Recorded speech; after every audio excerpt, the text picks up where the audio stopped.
ওয়ার্ডের মধ্যে খুবই গুরুত্বপূর্ণ বিষয় হলো রিভিউ অপশন।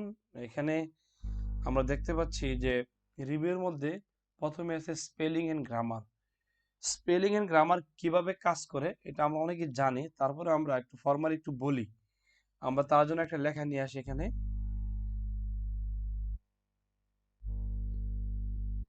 আমরা একটা লেখা নিয়ে আসলাম।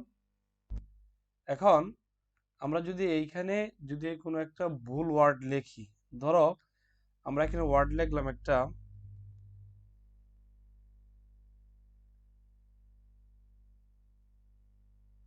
এটা লিখলাম, এই ভুল ওয়ার্ডটা যে লিখছি এখনো পর্যন্ত এই ওয়ার্ডটা ভুল কিনা এটা কম্পিউটার আইডেন্টিফাই করতে পারে নাই। কেন পারে নাই তার জন্য বলি, এই যে আমাদের এই যে কার্সরটার মধ্যে আমার একটা স্পেস বারে ক্লিক দিতে হবে অথবা এন্টার দিতে হবে। যদি আমি দেখি যে এন্টার দেওয়ার পরে অথবা স্পেস বার দেওয়ার পরে এই লেখাটার নিচে রেড লাইন চলে আসছে, সেক্ষেত্রে আমি ধরে নেব এই লেখাটা ভুল, এই ওয়ার্ডটা ভুল। হ্যাঁ, আর যদি কোনো ধরনের লেখা নিচে না আসে, যেমন গ্রিন যদি লেখা আসে সে লেখাটা হলো গ্রামাটিক্যাল মিস্টেক, আর রেড লেখা যদি আসে সেক্ষেত্রে সেই লেখা হলো স্পেলিং মিস্টেক, বানান মিস্টেক। হ্যাঁ, তা আমরা যদি এখন আমার কিবোর্ডের বাটন থেকে এখানে এন্টার এবং স্পেস বার যে কোনো একটা বাটন চাপলে আমি দেখতে পাচ্ছি যে এখানে রেড চিহ্ন চলে এসে, তার মানে এই লেখাটা ভুল। এখন এই লেখাটাকে শুদ্ধ করার জন্য দুইটা ওয়ে আছে। এক নম্বর ওয়ে হলো আমরা এই রেখার উপর রাইট বাটন ক্লিক করতে পারি। রাইট বাটন ক্লিক করলে এখানে বেশ কিছু সাজেশন আমাকে দিবে। এখন আমি যে লেখাটা নিতে যাচ্ছি সেই সাজেশনটা আমি এখান থেকে ক্লিক দিয়ে দিব, অথবা আমি এই লেখাটাকে সিলেক্ট করব, সিলেক্ট করে আমি চলে যাব স্পেলিং এন্ড গ্রামারের মধ্যে। স্পেলিং এন্ড গ্রামারের মধ্যে গেলে ঠিক একইভাবে আমার যে ভুল যে শব্দটা আছে সেটা এখানে দেখাচ্ছে, আর এখানে সাজেশন কিছু ওয়ার্ড নিচে দেখাচ্ছে। এখন এখান থেকে যেটা শুদ্ধ সেটা আমরা এখান থেকে কি করব, কনফার্ম করব। কনফার্ম করলে এরকম একটা মেসেজ আসবে।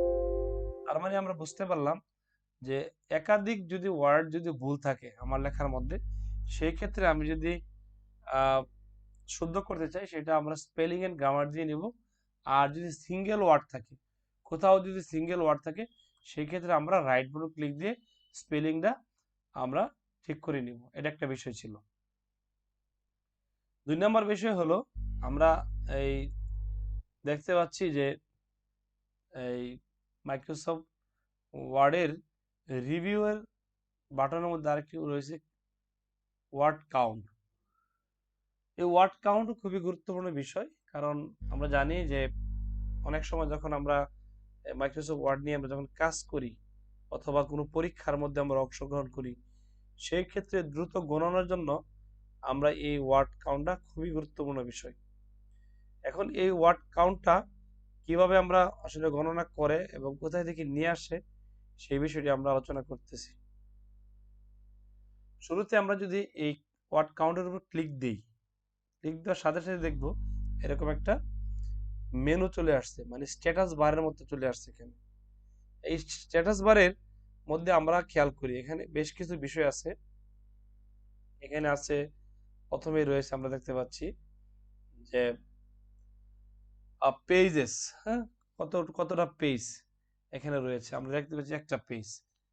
এখানে ওয়ার্ড, কতগুলো ওয়ার্ড রয়েছে, 339টা ওয়ার্ড, 239টা ওয়ার্ড রয়েছে। ক্যারেক্টার, এখানে কয়টা ক্যারেক্টার রয়েছে, নো স্পেস, মানে এই ক্যারেক্টারের মধ্যে কোনো স্পেস নেই, 1063টা। তারপরে ক্যারেক্টার উইথ স্পেস, মানে স্পেস সহ রয়েছে কতগুলা, 12,097টা। প্যারাগ্রাফ রয়েছে 5টা, লাইন রয়েছে 22টা। এটা মূলত আমাদের লাগে কখন, যখন আমরা কোনো পরীক্ষা দিতে যাই, পরীক্ষা অংশগ্রহণ করি, অথবা এই লেখার উপর কোনো আমরা যদি কোনো ধরনের কিউরি চালাইতে যাই বা কে কতটা লিখছে বা কোনো কম্পিটিশন অংশগ্রহণ করি, তখন এই বিষয়টা আমাদের প্রয়োজন হয়, তখন আমরা এটা থেকে বলে দিতে পারি। এটা আমরা রিভিউ থেকে এই ওয়ার্ড কাউন্ট থেকে নিয়ে আসতে পারি। আবার এই যে এখানে একটা অপশন আছে, আমরা খেয়াল করি এই যে নিচে স্ট্যাটাস বারের উপরে, স্ট্যাটাস বারের মধ্যে যে ওয়ার্ডের মধ্যে ডাবল ক্লিক দিলেও এটা চলে আসবে। দুইটা বিষয় গেছে। এবার আমরা থিসোরাস, হ্যাঁ থিসোরাস খুবই গুরুত্বপূর্ণ বিষয়। এটা মূলত স্যার, এক কাজে মিনিট। লাগে যে আমরা সমার্থক শব্দ খুঁজি, যেমন ভিডিওর কি সমার্থক শব্দ আছে সেটা যদি আমরা জানতে যাই, সেটা থিসোরাসের মধ্যে আমাদের যাইতে হবে। যেমন এই ভিডিও লেখাটা আমি কি করলাম, সিলেক্ট করলাম, সিলেক্ট করার পরে এই থিসোরাসের মধ্যে আমি ক্লিক দেব। ক্লিক দেওয়ার সাথে সাথে দেখি এই যে ডান পাশে অনেকটি সমার্থক ওয়ার্ড এখানে ওপেন হয়ে গেল। এরকম আমরা যদি এখানে যদি পাওয়ারফুল এটা যদি আমরা সমার্থক শব্দ খুঁজি, যেমন আমরা এখন থিসোরাসে আমরা ক্লিক দেব, খেয়াল করি এখানে এই যে খুবই গুরুত্বপূর্ণ আমরা দেখতে পাচ্ছি যে পাওয়ারফুলের অনেকগুলো সমার্থক শব্দ এখানে শো করতেছে। এইভাবে আমরা যে কোনো ওয়ার্ডের যদি সমার্থক ওয়ার্ড করতে চাই, যে পাওয়ারফুল ব্যবহার করতে চাই, যেমন আমি এখানে পাওয়ারফুল ব্যবহার করব না, এখানে আমি আরেকটি ওয়ার্ড ব্যবহার করব এখান থেকে, যেমন আমি এখানে নেই হার্ড। হার্ড, এই যে হার্ড, এটার পরবর্তী আমি হার্ড ব্যবহার করব। আমি চাইলে যেখানে পাওয়ারফুল আছে সেখানে আমি হার্ড ব্যবহার করতে পারবো।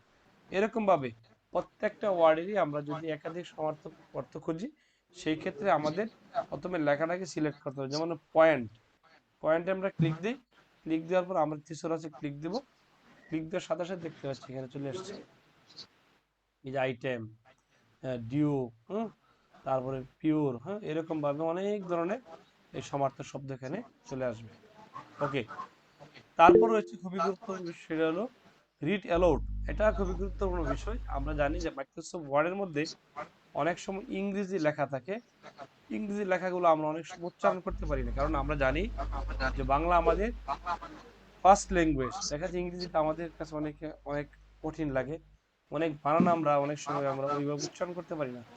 সেই ক্ষেত্রে আমি এখান থেকে স্পিচের মধ্য থেকে আমি যদি এটা ওপেন করে দেই, যেমন আমি যদি এখান থেকে শুরু করি, ঠিক এখান থেকে শুরু হবে, আবার যদি এখান থেকে কার্সার দিয়ে শুরু করি এখান থেকে শুরু হবে।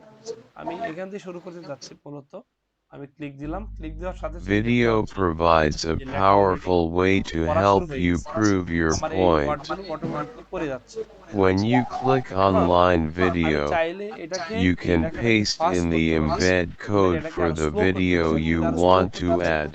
যেমন আমরা এখানে সেটিংস আছে, You can এখানে আমরা also ক্লিক দিব, type a ক্লিক দেওয়ার পর এখানে keyword যদি to আমরা কমাই দিই, search খেয়াল করি এখন online যে for গতিতে the গেছিল এর থেকে video আরেকটু কমে that আছে, best আস্তে আস্তে fits উচ্চারণ your করতেছে। আর আমি যদি document. আবার ফাস্ট করতে চাই, আমি যদি আবার To make your fast document করতে look চাই, professionally এটা কি produced, Word provides header, footer, একাধিক cover page, ভাবে and text box designs that complement each লেখা other. বোঝার For example, you শোনার can add a মাধ্যমে matching cover page, header, and খুব sidebar. দ্রুত Click আমি Insert and then choose the বলে elements you want from দিচ্ছি the different galleries.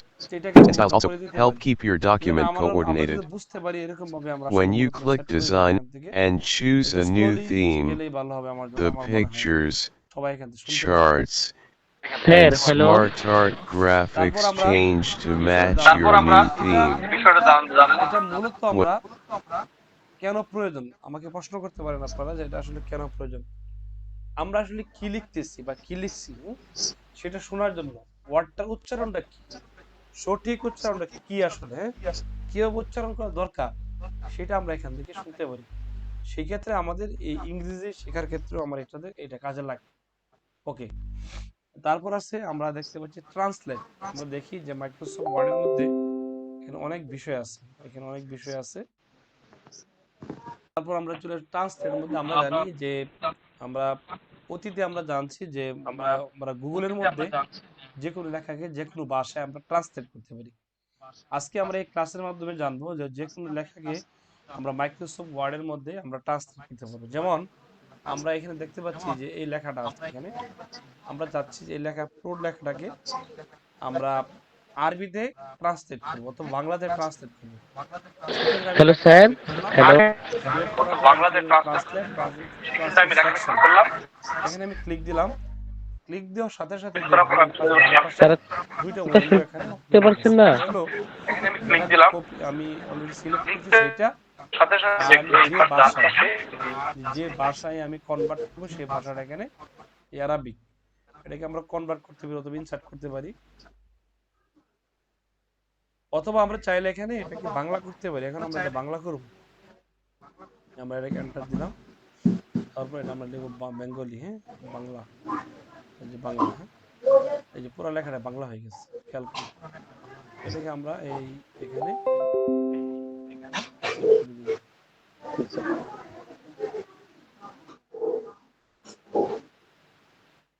এই যে পুরো লেখাটা এখানে লেখা হয়েছে। টাইমলি যুক্ত হবেন, কারণ আমাদের ক্লাসের ডিউরেশন খুবই কম থাকবে। এখান থেকে আপনারা খুবই ভালোভাবে শিখতে পারবেন, এই জন্য আগে চলে আসবেন। তা না হলে আমরা আমাদের ক্লাসের মধ্যে আসলে হ্যাম্পার ঘটে, যার ফলে আমরা আমাদের ক্লাসের সমস্যা হয় আর কি। ঠিক আছে, তাহলে আমরা ট্রান্সলেট দেখে ফেললাম এখানে। এখন আমরা দেখব কমেন্টস। হ্যাঁ, আমরা জানি যে যে কোনো লেখার মধ্যে আমরা চাইলেই এটা কমেন্টস করতে পারি। যেমন আমি এখানে দেখতে পাচ্ছি যে এই ভিডিও লেখাটার মধ্যে আমি কমেন্টস করবো, তার মানে শুধু এই ভিডিও লেখার মধ্যে আমি সিলেক্ট করলাম। সিলেক্ট করার পরে নিউ কমেন্টে গেলাম, যাওয়ার পরে এখানে আমরা লিখলাম, এখানে লিখে রাখলাম যে প্রথম, লিখে রাখলাম এরকম, প্রথম লিখে রাখলাম। এখন আমি চাচ্ছি যে আরেকটা কমেন্ট আমি নিয়ে আসবো এখানে। কি নিয়ে আসবো? আরেকটা কমেন্ট নিয়ে আসবো। কোথায়? এই যে এইখানে একটা কমেন্ট দেব, নিউ কমেন্টে ক্লিক দিলাম, এখানে লিখলাম দ্বিতীয়, এরকম বলে লিখলাম।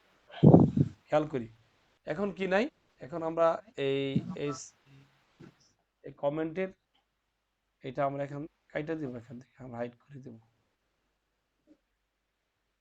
এর মূলত কমেন্ট এই আউটলাইনের বাইরে দেখাচ্ছে, আমার যে লাইন আছে লাইনের বাইরে দেখাচ্ছে। এখন কোন লেখার আমাদের কমেন্ট দিয়েছিলাম? এই লেখার আমাদের কমেন্ট দিয়েছিলাম। এখন আমি যদি আবার কমেন্ট কি করতে চাই, বাদ দিতে, দেখেন আমি যখন এই লেখার মধ্যে ক্লিক দিই তখন এখানে দেখেন ডিলেট লেখাটা ইনঅ্যাক্টিভ হয়ে যাচ্ছে। যখনই আমি এই লেখার মধ্যে ক্লিক দিচ্ছি তখন এইভাবে হাইলাইট হয়ে যায়। তার মানে এই লেখার মধ্যে কমেন্ট দেওয়া আছে, যেটা আমরা দেখতে পাচ্ছি। কি কমেন্ট দেওয়া আছে এটাও এখানে শো করতেছে। যখন আমি আমার কার্সরটা রাখতেছি সেক্ষেত্রে এখানে দেখাচ্ছে প্রথম। আবার আমি ঠিক একইভাবে এখানে যখন রাখতেছি তখন এটা দেখা, আর কোন ওয়ার্ডের মধ্যে যখন ধরি তখন এটা দেখাচ্ছে না। তার মানে এই কমেন্টস যদি আমরা ডিলিট করতে চাই অথবা এই কমেন্ট যদি আবার পুনরায় প্রিভিউ, হ্যাঁ, আগের জায়গায় ফিরে যেতে চাই, এই যে খেয়াল করি একাধিক কমেন্ট যদি থাকে সেক্ষেত্রে আমি প্রিভিউ করতে পারবো, আগে পরে করতে পারবো। আর এখন যদি আমি ডিলিট করে দিতে চাই, ধরো আমি কমেন্ট ডিলিট করে দিব, ডিলিট করে দিলাম। এখন আমরা এই এই লেখা থেকে কমেন্ট এখন কোথায় আছে? ভিডিওর মধ্যে আছে। আমরা এখান থেকে কি করে দিলাম? ডিলিট করে দিলাম। খেয়াল করি এখন একটা কমেন্ট রয়ে গেছে কোথায়? এই টাইপের উপরে, এটা আমরা দিয়েছিলাম না, এটা হয়তো পরে আমার এন্টার লিখে গেছিল। এই যে এখন মোটামুটি কমেন্ট শেষ। এখন চাইলে আমরা যে কোনো লেখার মধ্যে ইচ্ছা করলে কমেন্ট নিয়ে আসতে পারি, আবার ডিলিট করে দিতে পারি, আমাদের যে কোনো মন্তব্য আমরা লিখে রাখতে পারি। এইবার আমরা আলোচনা করব মাইক্রোসফট ওয়ার্ডের খুবই গুরুত্বপূর্ণ বিষয়, সেটা হলো রেস্ট্রিক্ট এডিটিং নিয়ে। আমরা এই মাইক্রোসফট ওয়ার্ডে যখন আমরা কাজ করি বিভিন্ন সময় এই কাজগুলো বিভিন্ন জায়গায় পাঠাইতে হয়, যেমন সেটা ওয়ার্ড ফাইল আকারে পাঠাইতে হয়, সেটা বলে সফট কপি। আবার অনেক সময় দেখা যায় যে পিডিএফ আকারে পাঠাইতে হয়। পিডিএফ আকারে পাঠাইলে ফাইলটা কি করতে পারবে না, পুনরায় এডিটও করতে পারবে না, লিখতেও পারবে না। যদি আমি ওয়ার্ড ফাইলটাকে অনেক সময় অনেকের কাছে পাঠাই, আবার এখানে আমি রেস্ট্রিক্ট দিয়ে দিই যেখানে কেউ কিছু লিখতে পারবে না, জাস্ট খালি পড়তে পারবে, সেই ক্ষেত্রে আমি কিভাবে কি করব সেটা আমি দেখাচ্ছি। রেস্ট্রিক্ট এডিটিং আমি ক্লিক দেব, ক্লিক দেওয়ার পর আমরা দেখতে পাচ্ছি এরকম একটা উইন্ডো ওপেন হবে পাশে, ডান পাশে। তখন আমরা এলাওর মধ্যে একটা ক্লিক দেব, ক্লিক দেওয়ার পর আমরা চলে আসবো ইয়েস, ইয়েস এর মধ্যে একটা ক্লিক দেব, ক্লিক দেওয়ার পর এখানে একটা পাসওয়ার্ড চাইবে। আমরা এই পাসওয়ার্ড দিয়ে লেখাটাকে ফিক্সড করে দিব। যেমন আমি এখানে পাসওয়ার্ড দিলাম, সেম পাসওয়ার্ডটা নিচে দিতে হবে, দিয়ে আমি ওকে করলাম। ওকে করার পর এখন দেখেন ইচ্ছা করলে আমি এখান থেকে যে কোনো লেখা আমি লিখতে পারবো না, আবার এডিট করতে পারবো না, বাদও দিতে পারবো না, সুযোগ নেই। কারণ এখানে নিচে দেখেন স্ট্যাটাস বারে দেখাচ্ছে you can not make this change because the section কি, দ্য সেকশন ওয়াজ লক। হ্যাঁ, এটা লক করা আছে, এই জন্য করা যাবে না। এখন আমি যার কাছে ফাইলটা পাঠাবো সে কি করতে পারবে না, এটা চাইলে এডিট করতে পারবে না। এখন যদি আমি নিজে আবার এডিট করতে চাই সেক্ষেত্রে কোথায় যাব? স্টপ প্রোটেকশনে যাব, যাওয়ার পরে আবার আমি যে পাসওয়ার্ড দিয়ে গেছিলাম, পাসওয়ার্ড বলে গেলে চলবে না, ঠিক ওই পাসওয়ার্ডটা এখানে দিতে হবে। দিয়ে আমি এখানে ওকে করব, ওকে করলেই দেখবো যে আমার লেখাটা এখানে চলে আসছে। ঠিক একইভাবে আমরা যে কোনো ফাইলের মধ্যে এই বিষয়টা আমরা অ্যাপ্লাই করতে পারি। আজকে আমরা যে ক্লাসটি দেখলাম আমি আবার একটু পুনরাবৃত্তি করি, সেটা হলো স্পেলিং এন্ড গ্রামার দেখলাম, যে কিভাবে আমরা লেখার মধ্যে যে কোনো স্পেলিং গ্রামার আমরা ঠিক করতে পারি। তারপর দেখলাম আমরা ওয়ার্ড কাউন্ট, আমরা চাইলে যে কোনো ওয়ার্ডকে আমরা কাউন্ট করতে পারি। আবার এখানে দেখলাম আমরা দেখলাম আরেকটি বিষয়, সেটা হলো থিসোরাস। এটা হলো আমরা যে কোনো সমার্থক অর্থ যদি খুঁজতে চাই, সেক্ষেত্রে আমরা এটা ব্যবহার করতে পারি। ইভেন আমরা স্পিচ বা যে কোনো লেখাকে যদি আমরা পড়তে চাই, শুনতে চাই স্পেলিংটা কীরকম, উচ্চারণটা কীরকম, সেক্ষেত্রে আমরা এখানে এটা ব্যবহার করব।